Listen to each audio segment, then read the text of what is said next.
Hello guys, my name is Anna and I'm a Ukrainian. I have decided I will vlog daily from my country Ukraine since the start of the civil war with Russia. And in my daily videos I try to update you on the important real-life situations in my country Ukraine, and of course I'm always glad to answer your questions and to clarify some facts from our history, culture, background or whatever interests you. And I have to confess you that sometimes it is difficult to be a Ukrainian vlogger.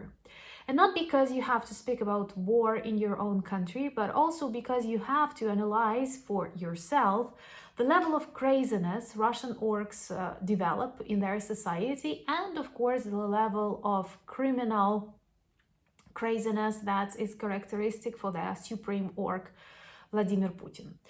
And of course, there are many ideas that in any other country with any other government would seem totally impossible and totally illogical receive support in Russia. When we hear news about the nuclear bombing of Ukraine or some European countries, the majority of Russians says, "Whoo, thumbs up."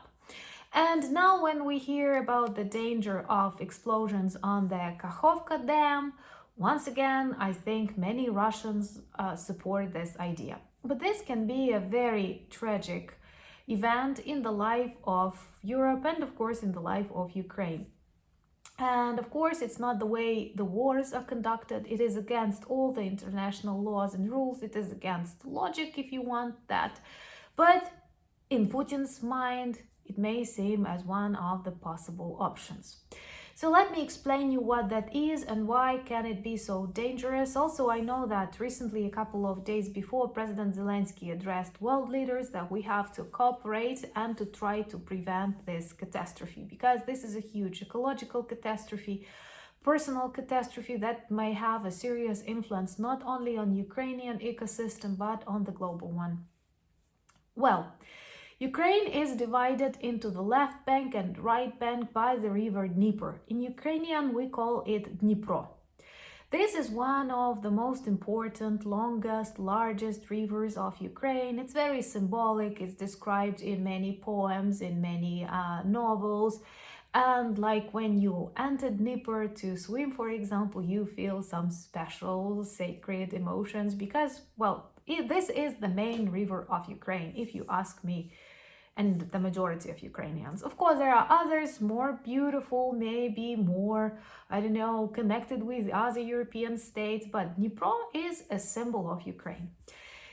From my perspective, during Soviet times, it was pretty spoiled because many hydroelectric stations were built on it and they changed the natural flow of the river. I don't think it is good. I know that in Canada, in the US, and in other countries, many hydroelectric stations are turned off and the rivers get back their traditional flow.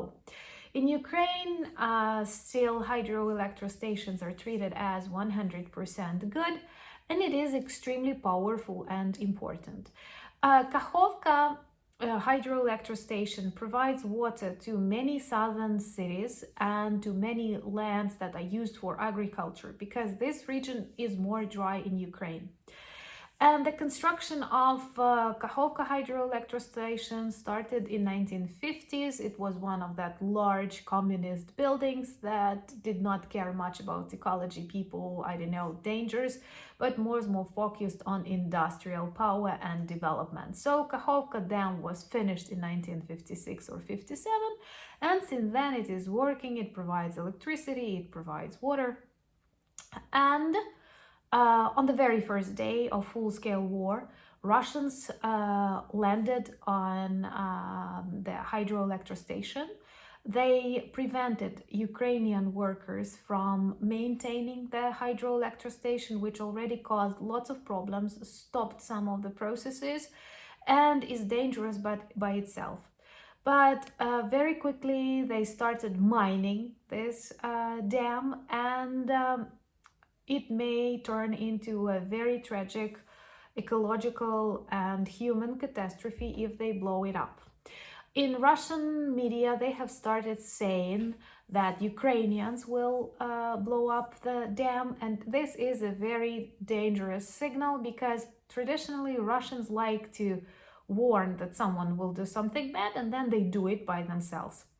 They believe that still someone in this world can trust them. Well, maybe North Koreans can, and will believe their messages. So they have started preparing, maybe even inside Russia, the fact that evil Ukrainians will erase themselves. Like we keep bombing ourselves, we keep blowing our own hydroelectric stations, I don't know, we will nuke ourselves soon, but that's the way they think. People can still believe this kind of propaganda. So, and if it happens, this will result in many deaths of people. It will erase or swipe by flood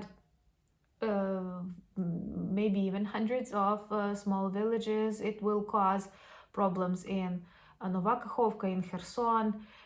It will ruin lots of lands that are used for agriculture. But what is the most terrifying thing, it will lead to numerous human deaths because people will be flooded in a couple of minutes. And when it seems totally impossible, we recollect the events of 1941, when a Soviet army decided to blow up Dnipro dam, which is higher above this, on the same river. And this was when they left Kiev. They did not want German Nazi troops to succeed, and they decided this will be a good maneuver. So they blew up the dam, but it also killed close to 200,000 Ukrainians who were on the way of that water, including Soviet soldiers, which once again demonstrates the level of violence and stupidity in orc military. It was the same back in Soviet times. So their historiography will demonstrate it as a tremendous victory of Soviet soldiers who managed to stop German troops, without mentioning that to stop, I don't know, maybe less, even fewer German troops, they killed 200,000 Ukrainians. But it looked cool, right? The wave on its way. And the very same thing may happen right now, and they leave lots of territories. Russian soldiers leave lots of territories on the southern part of Ukraine, thus clearing the territories that can possibly be flooded, and this is one more dangerous signal. So if it is possible and you can speak to your politicians, to your influencers about that, it is worth it. I still hope that some logical things will stop them from doing it, but my Ukrainian experience proves that the worst case scenario with Russians is always the most likely. Anyway, at the same time, we are very grateful for that the world sees their real face, realizes that Russia is a threat not only to Ukraine but to the world. We are very grateful for your support, skills, weapons, understanding, love, your homes. All of that is very much valued by Ukrainians, both inside and outside Ukraine. I'm also very grateful for the coffees that you buy and for the fact that so many of you become my patrons. I'm really grateful for that, and for your advice that you provide. Thank you for watching this video. Subscribe to the channel, as I believe people need to know more about real life situation in Ukraine. And once again, thank you for your support. Slava Ukraini!